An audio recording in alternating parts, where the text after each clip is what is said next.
बिस्मिल्लाहिर्रहमानिर्रहीम। अस्सलाम वालेकुम स्टूडेंट्स। हम फिजियोलॉजी का लेक्चर स्टार्ट करने लगे हैं।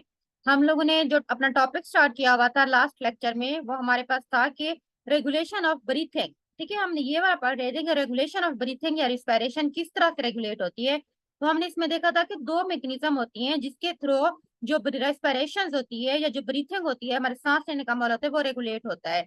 एक उसमें था कि नर्वस या न्यूरोलर मैकेनिज्म। ठीक है, सेकंड था केमिकल मैकेनिज्म। तो हमने फर्स्ट डिस्कस कर लिया था जिसमें हमारे पास नर्वस या न्यूरोलर मैकेनिज्म था, जिसमें हमने पढ़ा था कि इसके अंदर नर्वस सिस्टम जो नर्व्स होते हैं बेसिकली वो इसके अंदर इन्वॉल्व होती हैं, जिसमें रिस्पिरेटरी सेंटर्स होता है। ठीक है, आगे उसमें फर्दर तीन उन्होंने उसको टाइप्स में डिवाइड कर दिया था। एक उसके अंदर डोर्सल रिस्पिरेटरी ग्रुप था, दूसरा वेंट्रल रिस्पिरेटरी ग्रुप था, और तीसरा उसके अंदर था न्यूमोटैक्सिस सेंटर। यहाँ तक हमने डिस्कस कर लिया था। आज का हमारा टॉपिक है केमिकल मैकेनिज्म। ठीक है, यानी कि रेगुलेशन ऑफ ब्रीथिंग, जो हमारे रिस्पिरेशन की जो रेगुलेशन होती है वो केमिकल मैकेनिज्म के थ्रू किस तरह से रेगुलेट होती है। केमिकल मैकेनिज्म बेसिकली जैसा कि नाम से शो है ना, इसके अंदर केमिकल कंस्टिट्यूएंट इन्वॉल्व होती हैं। जो केमिकल कंस्टिट्यूएंट होते हैं बेसिकली हमारे ब्लड के अंदर, जिनमें ऑक्सीजन आ जाती है, कार्बन डाइऑक्साइड आ जाती है, हाइड्रोक्सल आयन आ जाते हैं, हाइड्रोजन आयन आ जाते हैं। ये सारे इनके अंदर चेंजेस हो जाते हैं ना ब्लड में। तो उसकी वजह से फौरी तौर पर हमारे ब्रेन को सिग्नल मिलता है कि केमिकल चेंजिंग्स आई हैं, तो उसकी वजह से वो आगे रिस्पॉन्स देता है। तो हम देखते हैं कि केमिकल मैकेनिज्म के थ्रू जो है ना रेट ऑफ रेगुलेशन की जो होती है रिस्पिरेशन की, वो किस तरह कंट्रोल होती है। Chemical mechanism of regulation of respiration is operated through the chemo receptor. वो कहते हैं जो केमिकल मैकेनिज्म है ना रिस्पिरेशन को रेगुलेट करने की, वो ऑपरेट होती है थ्रू कीमो रिसेप्टर के थ्रू। अब कीमो रिसेप्टर क्या होते हैं? ये बेसिकली नर्व सिग्नल्स होते हैं। ठीक है, नर्व सेंस होते हैं, सेंसरी नर्व होती हैं, जो कि हमारे ब्रेन के अंदर, हमारे सीएनएस के अंदर, ठीक है, उन पे मौजूद होती है। वहां पे एक पूरा कीमो रिसेप्टर जो है ना सेंटर होता है, जिसके अंदर रिसेप्टर मौजूद होते हैं, जिनको हम कीमो रिसेप्टर्स कहते हैं, जो रिस्पॉन्स आगे प्रोड्यूस करते हैं। अब उन्होंने कहा है कि chemo receptor are the sensory nerve ending. ठीक है, यानी कि सेंसरी नर्व एंडिंग का मतलब होता है जो रिस्पॉन्स देते हैं, सेंस करते हैं कोई भी चीज। जैसे स्मेल की कोई चीज, हमें स्मेल क्यों आती है? क्योंकि हमारे जो कीमो रिसेप्टर के अंदर सेंसरी जोन्स होते हैं ना, वो फौरी तौर पर अलर्ट हो जाते हैं। तो हमें फील होता है कि किस चीज की बैड स्मेल आ रही है, किस चीज की बुरी स्मेल आ रही है। इसी तरह कोई चीज हमें गर्म फील होती है, कोई चीज हमें ठंडी फील होती है। जिनकी जो हमारी फीलिंग होती है, जो हमारी सेंसेस होती हैं, उसके जो रिसेप्टर होते हैं उनको हम कीमो रिसेप्टर्स कहते हैं। Chemo receptors are sensory nerve ending which give response to changing in chemical constituent of the blood. वो कहते हैं कि जो ब्लड के केमिकल कॉन्स्टिट्यूएंट के अंदर जो चेंजिंग्स आती हैं, ठीक है, तो उनका रिस्पॉन्स देने के लिए हमारी बॉडी के अंदर कुछ सेंसरी नर्व होती हैं, जिनको हम कीमो रिसेप्टर कहते हैं। केमो रिसेप्टर क्या है? बेसिकली सेंसरी नर्व होती हैं, जो कि कोई भी केमिकल चेंजिंग्स हमारे ब्लड की आती हैं तो फौरी तौर पर उनका रिस्पॉन्स प्रोड्यूस करते हैं। Changing in chemical constituent of the blood which stimulate chemoreceptor as flow. वो कौन सी चेंजिंग है ब्लड के केमिकल कंस्टिट्यूएंट के अंदर जो होती हैं, जिसकी वजह से कीमोरिसेप्टर जो होती हैं, जो सेंसरी नर्व एंडिंग होती है, वो फौरी तौर पर स्टिमुलेट हो जाते हैं।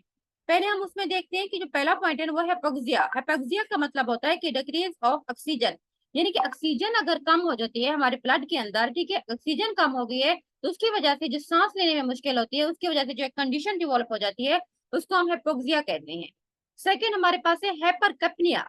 ठीक है, हाइपरकैप्निया का मतलब होता है increase carbon dioxide. Carbon dioxide अगर हमारे ब्लड में ज्यादा हो जाती है, हमारी बॉडी के अंदर ज्यादा हो जाती है, तो उसकी वजह से भी हमें सांस लेने में प्रॉब्लम होती है। उसकी वजह से हमारी रेट ऑफ जो ब्रीथिंग होती है वो अनकंट्रोल हो जाती है। तो इस जो सिचुएशन को जिसमें कार्बन डाइऑक्साइड इंक्रीज हो जाती है, उसको हम हाइपरकैप्निया कहते हैं। उसके बाद तीसरा पॉइंट है कि increase hydrogen ion concentration. Hydrogen ion की कंसंट्रेशन भी जब इंक्रीज हो जाती है, तो उसकी वजह से भी कीमोरिसेप्टर स्टिमुलेट हो जाते हैं। अब उन्होंने लिखा हुआ है कि पीओ टू, यानी कि partial pressure of carbon dioxide. P O two का मतलब है प्रेशर, जो होती है प्रेशर ऑफ कार्बन डाइऑक्साइड का, और पीसीओ का मतलब होता है, ठीक है, यानी कि ऑक्सीजन का जो पार्शियल प्रेशर है उसको पीओ टू से शो किया जाता है, और जो partial pressure of carbon dioxide है उसको पीसीओ टू से। इनके अंदर चेंजिंग होती है बेसिकली, जिसकी वजह से हमें ब्रीथिंग में प्रॉब्लम होती है। आगे हम देखते हैं कि टाइप्स ऑफ कीमोरिसेप्टर्स। कीमोरिसेप्टर जो होते हैं ना हमारे पास बेसिकली दो टाइप्स के होते हैं। एक होते हैं सेंट्रल कीमोरिसेप्टर, दूसरे होते हैं पेरिफेरल। सेंट्रल का मतलब होता है जो ब्रेन में मौजूद होते हैं, ठीक है, सेंट्रल यानी कि पार्ट्स के अंदर जो ब्रेन के अंदर मौजूद होते हैं, उनको हम सेंट्रल कीमोरिसेप्टर्स कहते हैं। Central chemoreceptors are the chemoreceptor present in the brain. जो हमारे ब्रेन के अंदर मौजूद होते हैं उनको हम सेंट्रल कीमोरिसेप्टर्स कहते हैं। अब इनका हम देखते हैं कि मैकेनिज्म ऑफ एक्शन क्या है सेंट्रल कीमोरिसेप्टर्स का। किस तरह से ये काम करते हैं। Central chemoreceptor are connected with respiratory centre. अब जो रिस्पिरेटरी सेंटर होता है ना ब्रेन के अंदर, उसके साथ ही सेंट्रल कीमोरिसेप्टर कनेक्टेड होते हैं। दीज कीमोरिसेप्टर एक्ट स्लोली, ये ऐसे ऐसे काम करते हैं बट इफेक्टिवली, लेकिन बहुत इनका काम इफेक्टिव होता है, बहुत ही अच्छा मौसम काम होता है। स्लोली काम करते हैं लेकिन इनका काम इफेक्टिव होता है, इफेक्टिवली काम करते हैं। Central chemoreceptor are responsible for 70% to 80% of increased ventilation through chemical regulation mechanism। अब इसमें क्या है, जो सेंट्रल केमोरिसेप्टर्स होते हैं वो रिस्पॉन्सिबल होते हैं, वो 70% से 80% इंक्रीज वेंटिलेशन करते हैं। क्यों? क्योंकि through the chemical regulation mechanism, through जब केमिकल रेगुलेशन मैकेनिज्म के थ्रू केमोरिसेप्टर स्टिमुलेट हो जाते हैं तो उसकी वजह से वो 70 to 80% इंक्रीज वेंटिलेशन के लिए रिस्पॉन्सिबल होते हैं। इनकी वेंटिलेशन इनके थ्रू हो रही होती है। अब main stimulant for central chemoreceptor is increase hydrogen and concentration. Chemoreceptor किस तरह स्टिमुलेट होते हैं, उन्होंने ये बताया है कि जो मेन स्टिमुलेंट होता है जो कीमोरिसेप्टर को स्टिमुलेट कर देता है वो है इंक्रीज हाइड्रोजन एंड कंसेंट्रेशन। ठीक है, ये चीज आपको पता होना चाहिए कि कीमोरिसेप्टर जब स्टिमुलेट होते हैं उसकी वजह से वेंटिलेशन की रेट जो है ना वो इंक्रीज हो जाती है। अब कीमोरिसेप्टर किस तरह से स्टिमुलेट होते हैं वो कहते हैं कीमोरिसेप्टर के जो मेन स्टिमुलेंट है वो हमारे पास है increase hydrogen and concentration. However, Tom, if hydrogen and concentration increase in the blood, it cannot stimulate the central chemoreceptor। तो लेकिन वो कहते हैं कि अगर हाइड्रोजन एन की कंसंट्रेशन अगर ब्रेन के अंदर इंक्रीज हो जाती है तो उसकी वजह से हमारे कीमोरिसेप्टर जो है ना वो स्टिमुलेट हो जाते हैं। लेकिन अगर हाइड्रोजन एन की कंसंट्रेशन ब्लड में इंक्रीज हो जाती है तो it can not stimulate, chemoreceptor को ये स्टिमुलेट नहीं कर सकती, because the hydrogen ion from the blood can not cross the blood brain barrier. ठीक है, हमारे ब्लड की एक ब्लड ब्रेन बैरियर होती है जिसको हम एक प्रोटेक्टिव जो है ना वो वहां पे उसको मेम्ब्रेन कहते हैं, उसको झिल्ली भी कहते हैं, उससे उसको क्रॉस करके कोई भी चीज हमारे ब्रेन के अंदर जाती है। अब जो कीमोरिसेप्टर ब्रेन में मौजूद होते हैं, सेंट्रल कीमोरिसेप्टर होते हैं, उनके अंदर जो वहां पे हाइड्रोजन आयन मौजूद होते हैं ब्रेन के अंदर, वो स्टिमुलेट कर देते हैं कीमोरिसेप्टर को। लेकिन वो हाइड्रोजन आयन जो ब्लड के अंदर मौजूद होते हैं वो सेंट्रल कीमोरिसेप्टर को स्टिमुलेट नहीं कर सकते। क्यों नहीं कर सकते? क्योंकि जो हाइड्रोजन आयन होते हैं वो ब्लड ब्रेन बैरियर को क्रॉस नहीं कर सकते। ठीक है, जब ब्लड ब्रेन बैरियर को कोई चीज क्रॉस नहीं कर सकती है तो इसका मतलब है कि वो ब्रेन तक नहीं जा सकेगी। जब ब्रेन पे नहीं जाएगी तो वो सेंट्रल कीमोरिसेप्टर को स्टिमुलेट भी नहीं कर सकेगी। उसके बाद हम देखते हैं कि on the other hand if carbon dioxide increase in the blood it can easily cross the blood brain barrier. अब क्या है कि अगर कार्बन डाइऑक्साइड ब्लड में इंक्रीज हो जाती है तो कार्बन डाइऑक्साइड तो इजीली ब्लड ब्रेन बैरियर को क्रॉस कर रही है। ठीक है, कार्बन डाइऑक्साइड का लेवल भी ब्लड में इंक्रीज हो रहा है लेकिन कार्बन डाइऑक्साइड जो है ना वो इजीली ब्लड ब्रेन बैरियर को क्रॉस कर सकती है। Carbon dioxide combine with water to form carbonic acid. अब कार्बन डाइऑक्साइड क्या करती है कि वाटर के साथ मिल जाती है। कार्बन डाइऑक्साइड का फॉर्मूला होता है CO2, वाटर का होता है H2O, H2CO3 वो बना देती है जिसको हम कार्बोनिक एसिड कहते हैं। It immediately dissociate into hydrogen and bicarbonate ions. अब हाइड्रोजन आयन किस तरह जाते हैं, ये बेसिकली वो एक मैकेनिज्म बता रहे हैं। हाइड्रोजन आयन खुद तो ब्लड ब्रेन बैरियर को क्रॉस नहीं कर सकते अगर वो ब्लड में मौजूद होते हैं, जबकि जो ब्लड में कार्बन डाइऑक्साइड मौजूद होती है वो ब्लड ब्रेन बैरियर को क्रॉस कर सकती है। अब क्या होता है, जो कार्बन डाइऑक्साइड होती है वो जाके वाटर के साथ मिलती है और वहां पे कार्बोनिक एसिड बना देती है। ठीक है, H2CO3 कार्बोनिक एसिड का फॉर्मूला होता है। अब जो कार्बोनिक एसिड होता है ना वो कहते हैं it immediately dissociate into hydrogen and bicarbonate ion. अब वो जो कार्बोनिक एसिड जो कार्बन डाइऑक्साइड ने वाटर के साथ मिलकर बनाया था वो जैसे ही डिसोसिएट होता है फौरी तौर पर ब्रेन के अंदर जाके तो वह हाइड्रोजन आयन और बाइकार्बोनेट आयंस बना देता है। अब हाइड्रोजन आयंस हमारे ब्रेन के अंदर मौजूद होंगे ना, क्योंकि कार्बोनिक एसिड जो है ना वो डिसोसिएट हुआ है तो उसकी वजह से हाइड्रोजन आयन और बाइकार्बोनेट आयंस बने हैं। अब ये जो हाइड्रोजन आयन बनेंगे वो हमारे सेंट्रल कीमोरिसेप्टर को स्टिमुलेट कर देंगे। ठीक है, इतना समझ आ गई ना कि हाइड्रोजन आयन कैसे जाते हैं हमारे ब्रेन के अंदर। Basically carbon dioxide blood brain barrier को क्रॉस करती है, वो जाके वाटर के साथ मिलती है तो कार्बोनिक एसिड बन जाता है। कार्बोनिक एसिड आगे डिसोसिएट हो जाता है हाइड्रोजन आयंस और बाइकार्बोनेट आयंस के अंदर। अब ये हाइड्रोजन आयन जो है ना वो जाके कीमोरिसेप्टर को स्टिमुलेट कर देंगे, उसके स्टिमुलेंट के तौर पर काम करते हैं। From the chemoreceptors, the excitatory impulse are sent to dorsal respiratory group of the neuron, resulting in increased ventilation। अब क्या होता है कि अब कीमोरिसेप्टर जैसे ही स्टिमुलेट होते हैं तो वहां पे जो एक्साइटेटरी इम्पल्सेस होते हैं, जो एक्साइटेटरी सिग्नल होते हैं, वो फौरी तौर पर dorsal respiratory group of neuron, जो हमने ऊपर पढ़ा था कि dorsal respiratory group of neuron जो होता है ना वो वेंटिलेशन प्रोड्यूस कर रहा होता है, इनके increase rate and force of breathing को ज्यादा कर रहा होता है। तो जैसे ही अब कीमोरिसेप्टर से सिग्नल फौरी तौर पर रिस्पायरेटरी ग्रुप ऑफ न्यूरॉन के पास जाते हैं, तो वो उसके नतीजे में इंक्रीज वेंटिलेशन हो जाती है। ठीक है, ये मैकेनिज्म थी जो हमने कीमोरिसेप्टर की पढ़ी थी। उसके बाद हमारे पास है सेंट्रल कीमोरिसेप्टर, हमने पहले पढ़े थे। सेकंड हमारे पास है peripheral chemoreceptor. Peripheral chemoreceptors are the chemoreceptor present in carotid and aortic region. अब ये ब्रेन में मौजूद नहीं होते, बल्कि ये कैरोटिड जो हमारा रीजन है एओर्टिक रीजन के अंदर मौजूद होते हैं। अब हम इनका मैकेनिज्म ऑफ एक्शन देखते हैं कि ये किस तरह से एक्ट करते हैं। जो पेरिफेरल कीमोरिसेप्टर्स होते हैं, hypoxia is most potent stimulant for peripheral chemoreceptor। hypoxia में हम लोग पर पढ़ा था ना कि जिसमें कार्बन डाइऑक्साइड का पार्शियल प्रेशर डिक्रीज हो जाता है, सॉरी ऑक्सीजन का, जब ऑक्सीजन का पार्शियल प्रेशर सॉरी डिक्रीज हो जाता है तो उसमें सांस लेने में मुश्किल होती है, तो इस सिचुएशन को हम hypoxia कहते हैं। अब वो कहते हैं जो पेरिफेरल कीमोरिसेप्टर के लिए जो मेन जो पोटेंट जो एक पावरफुल स्टिमुलेंट है वो hypoxia है। It is because of the presence of oxygen-sensitive potassium channel in the glomerulus cells of peripheral chemoreceptor। ये इसीलिए होता है क्योंकि जो पेरिफेरल केमोरिसेप्टर्स होते हैं ना, तो उनके सेल्स होते हैं जिनको हम ग्लोमस सेल्स कहते हैं। उन सेल्स के अंदर ऑक्सीजन सेंसिटिव पोटाशियम चैनल मौजूद होते हैं। ठीक है, उन पोटाशियम चैनल के थ्रू ऑक्सीजन जो है ना वो जो होती है उसकी कमी हो जाती है। ठीक है, जिसकी वजह से हाइपोक्सिया हो जाता है। तो हाइपोक्सिया जो होती है वो मेन स्टिमुलेंट होता है पेरिफेरल रिसेप्टर्स की स्टिमुलेट करने के लिए। अब किस मैकेनिज्म के थ्रू ये काम करता है? Hypoxia causes closure of oxygen sensitive potassium channels and prevent potassium इफ्लेक्स।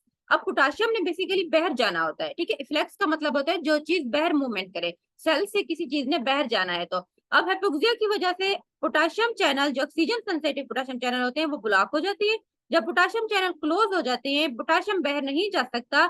This lead to depolarization of the glomus cells. अब इसकी वजह से फौरी तौर पर ग्लोमस सेल्स की डीपोलराइजेशन हो जाती है और एक्शन पोटेंशियल नर्व के अंदर प्रोड्यूस होता है। ठीक है, एक्शन पोटेंशियल कब प्रोड्यूस होता है? जब कोई भी एंड वगैरह जो चैनल्स होते हैं ओपन हो जाते हैं या क्लोज हो जाते हैं, या तो वहां पे हाइपरपोलराइजेशन की स्टेट हो जाती है, यानी कि एंड ज्यादा हो जाते हैं, या डीपोलराइजेशन की स्टेट हो जाती है, एंड वहां पे कम हो जाते हैं। यहाँ पे हमने पढ़ा है कि हाइपोक्सिया की वजह से जो ऑक्सीजन सेंसिटिव पोटाशियम चैनल्स होते हैं वो क्लोज हो जाते हैं। पोटाशियम चैनल जो क्लोज होंगे तो फ्लक्स जो हो रहा था पोटेशियम का वो अब नहीं होगा। इसकी वजह से डीपोलराइजेशन होती है ग्लोमस सेल्स की, और उसकी वजह से क्या होता है कि generation of action potential produce हो जाता है नर्व एंडिंग के अंदर।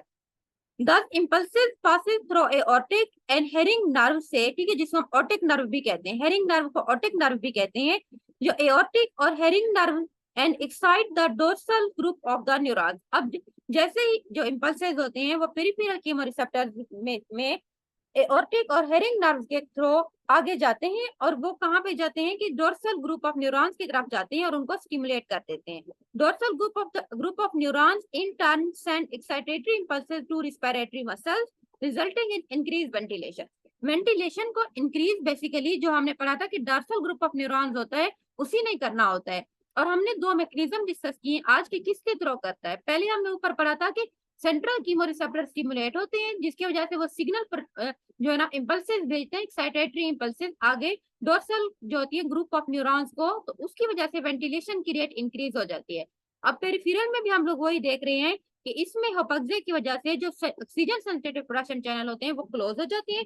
अब पोटेशियम बाहर नहीं जा सकता, जिसकी वजह से डीपोलराइजेशन होती है और एक्शन पोटेंशियल प्रोड्यूस होता है नर्व्स के अंदर, और सिग्नल प्रोड्यूस होते हैं जो इम्पल्सेस प्रोड्यूस होती हैं।